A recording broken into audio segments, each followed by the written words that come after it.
Isaac Newton, Albert Einstein, Louis Pasteur, Ignaz Semmelweis, Galileo Galilei. Screw you guys. Yeah, what did they ever do for us, eh? I mean, they might have been pioneering geniuses that laid down a foundation for thousands of other geniuses to build upon, resulting in us living longer, healthier lives in a world of technological wonder. But, you know. Yeah, because all people like Pasteur and Einstein did was develop a solid understanding of the world around them, an understanding that led to the birth of several sciences which could dig even deeper, revealing more about what we know about the universe and how it works. But the real research, the real understanding is done by men like this, champions of academia, who watch YouTube videos online. Now remember, Einstein didn't have YouTube, so that makes these guys instantly better than Einstein. Now I am so excited for this. Today we have two guests, or maybe guest isn't the right word, academic wizards who are going to come and show us where we've been wrong all along. The first one is going to tell us that germ theory, the idea that germs can make us ill, is wrong. Who'd have thunk it? We've been making that mistake all this time and nobody knew. And the second guest is going to tell us that the earth is flat. And I for one can't wait to learn from their expertise. So guest number one, please introduce yourself. What's up, conspiracy cats?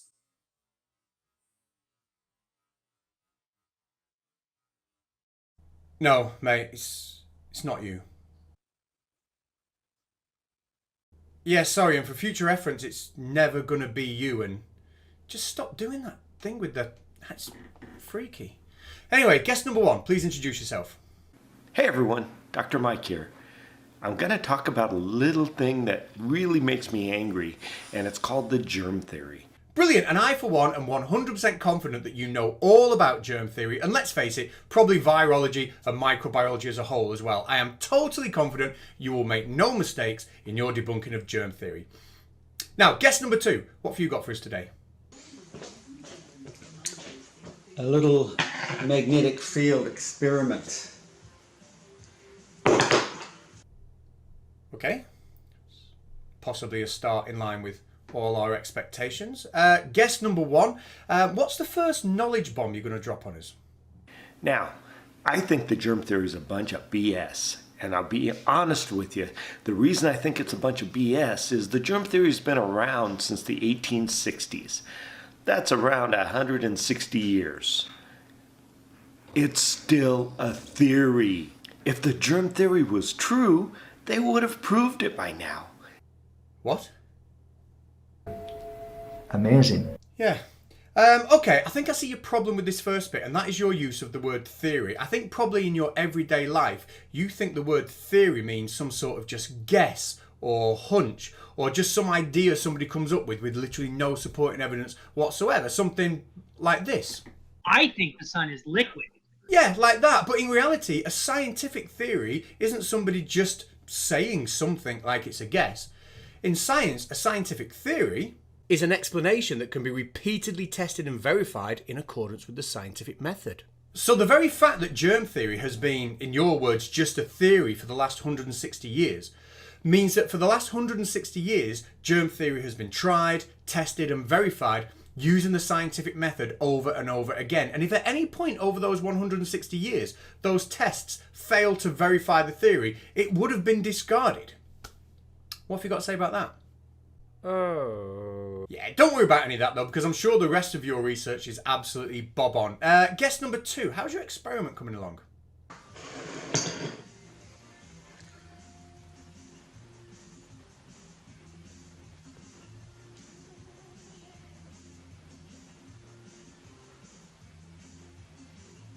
It's crazy.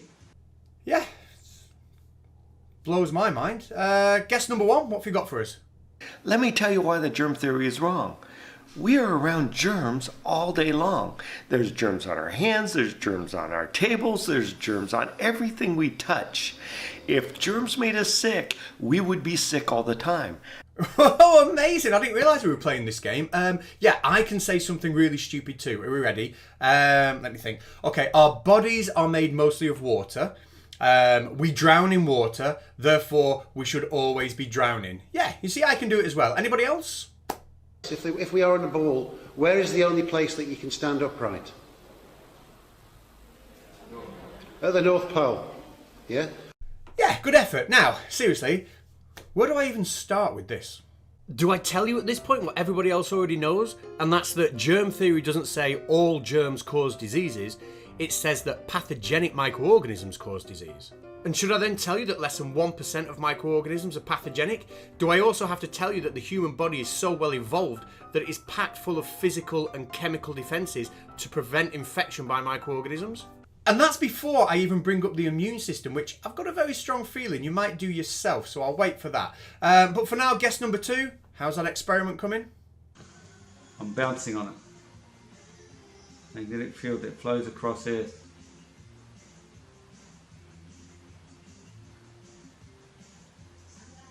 Right to the other side where it'll attach it.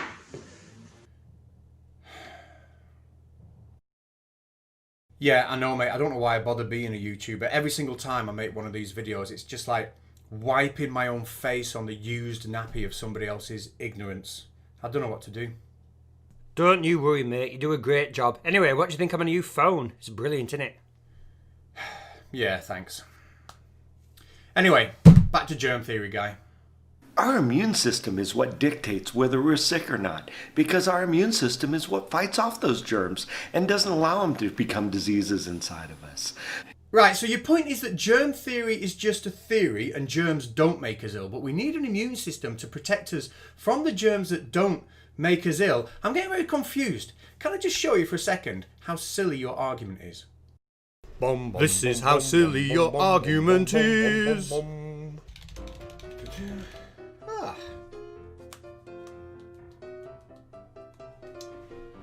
Hello? Yes, I'd like to buy a burglar alarm, please. No, don't be silly. I don't need it to protect from burglars because burglars don't break into your house. No, it's just a theory, yeah. Yeah, just a theory. They don't ever break into your house. Yeah, but I'd like a burglar alarm, please. Yeah, to stop the burglars breaking into my house. No, it is just a theory. That was how silly your argument was. Anyway, let's get back to that flat earth experiment. I'm sure by now we're making some progress.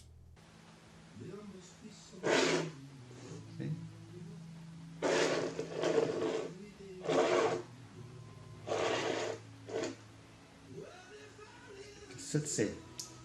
See that? It's just floating there. Floating.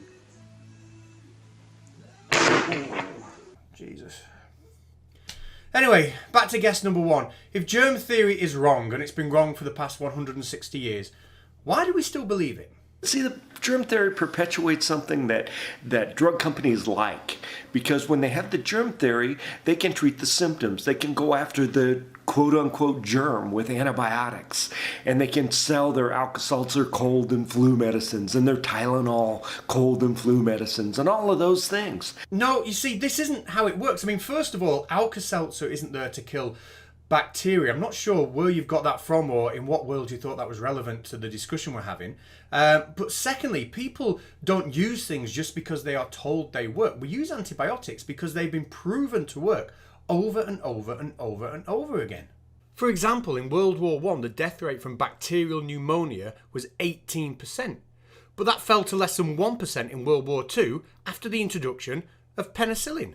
You see, what actually happens when somebody tries to make a load of money by selling something that doesn't work is that very quickly people realise they don't work and they don't buy it. Very much like Nathan Thompson's feet growing program. So man, my feet are getting bigger. I grew 4 shoe sizes since I've started this program.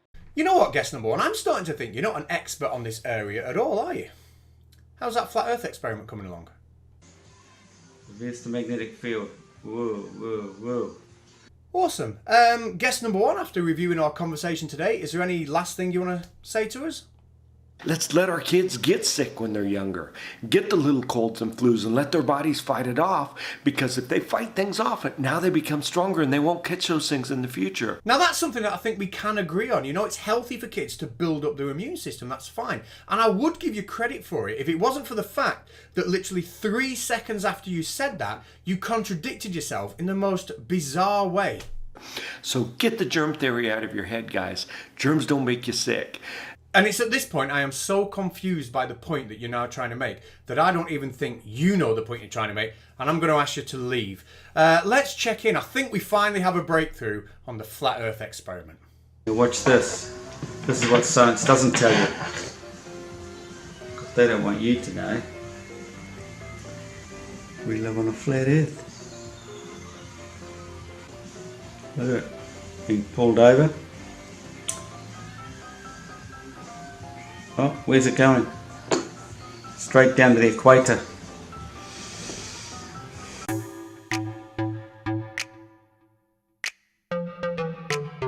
And yeah, there we have it. He did that. So I can't debunk it. If you can, please let me know in the comment section. But for now, Chatbox travels. Chat. Box. Travel. Space comma.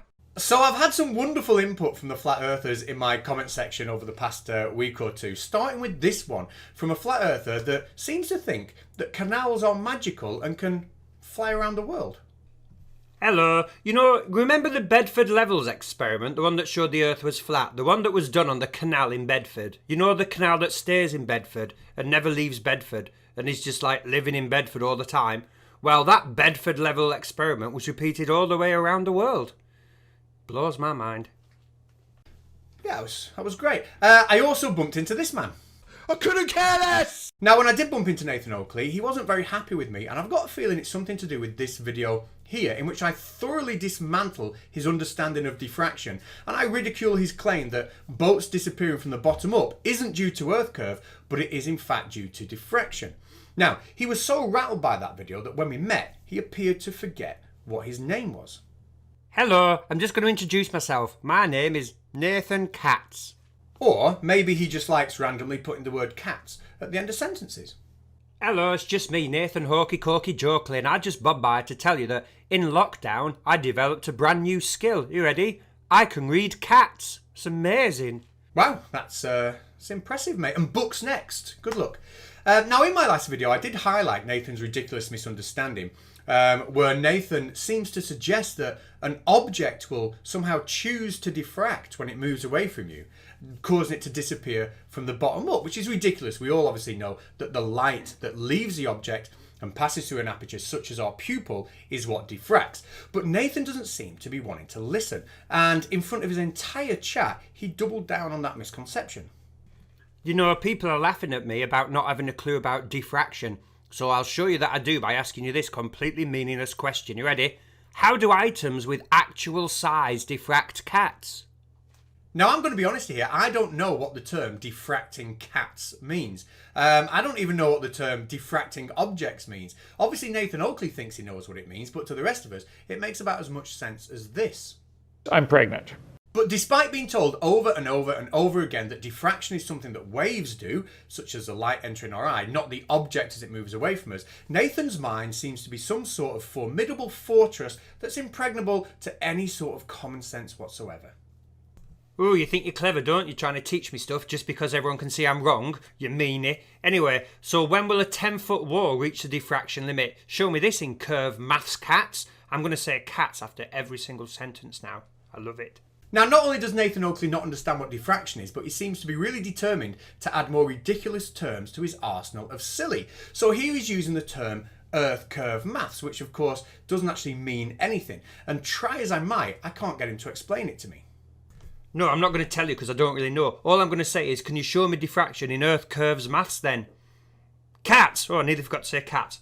So at this point in my conversation with Nathan, I was completely lost. Does he genuinely think that there's a magic equation out there that somehow links diffraction of waves to the geometry of a physical shape? That would be like me saying, is there a mathematical equation out there that allows me to calculate the length of a side of a triangle whilst also simultaneously taking into account the betting odds for the next Super Bowl? The two just don't go together. But I won't go down that road, because the last time I even tried to ask a flat earther to calculate the length of a side of a triangle, they couldn't, because I was using kilometers and not miles. How would you calculate it, Nathan?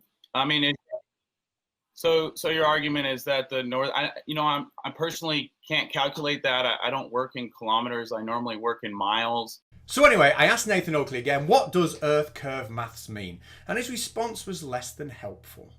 Ask me what curve maths are again. So I did. And again, less than helpful. Yeah, what's curve maths, who? So I thought I'm going to have to figure this out for myself. Earth curve maths. Curve maths? Maybe he's thinking about circle theorems. You know, we all remember these from school. Opposite angles in a cyclic quadrilateral add up to 180 degrees. Angles in alternate segments are equal. The angle between a tangent and a radius is 90 degrees. Angles in a semicircle are also 90 degrees. Angles in the same segment are equal, and that one's my favourite. And of course we have the angle at the centre of a circle is twice the angle at the circumference. But after asking him, it became clear that he didn't know what circle theorems were either, so he obviously wasn't talking about those. By the way, I did leave 2 of those circle theorems out, so please let me know in the comment section which ones I've left out for you. Now, with Nathan stuck in a position where he's asking the same question over and over on repeat without even being able to explain himself what that question meant, I decided to turn my attention to his subscribers. And I asked them, what is meant by the term earth curve maths?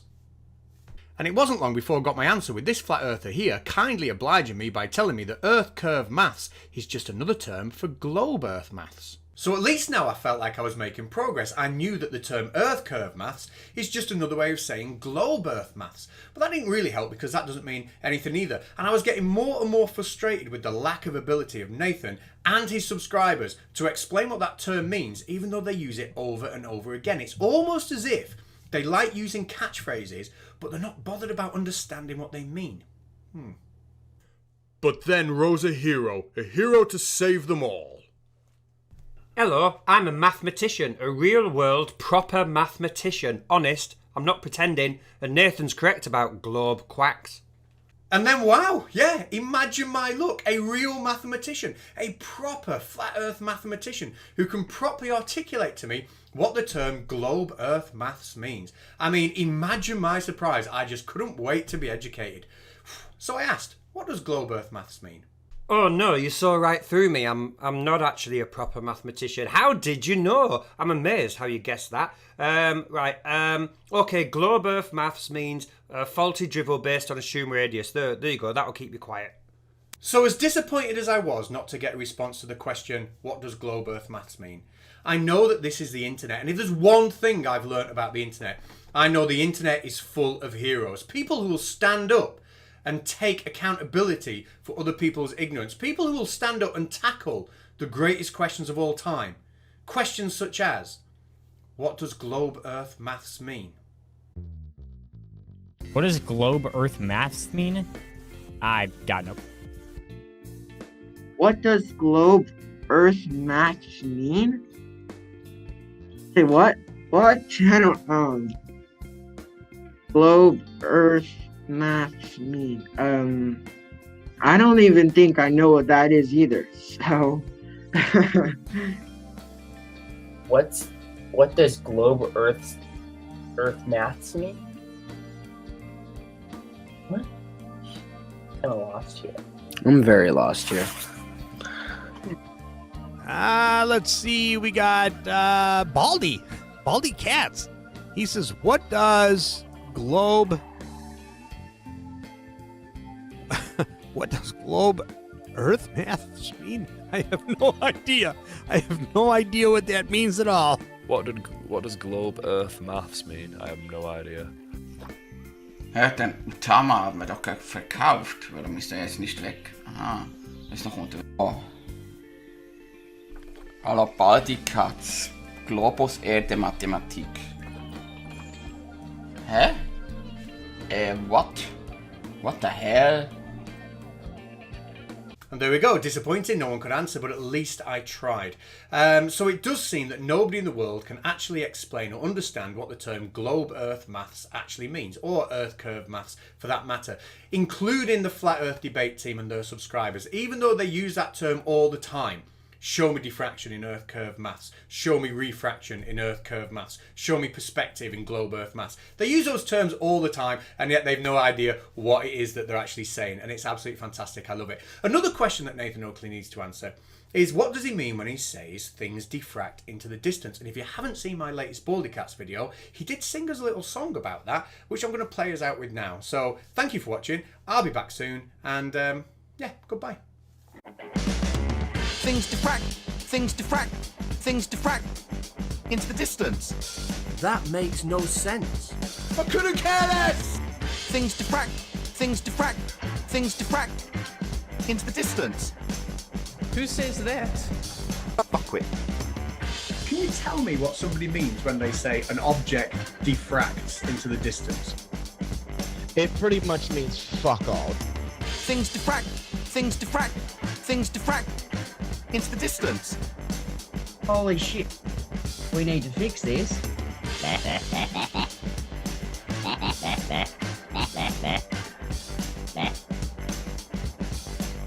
I couldn't care less!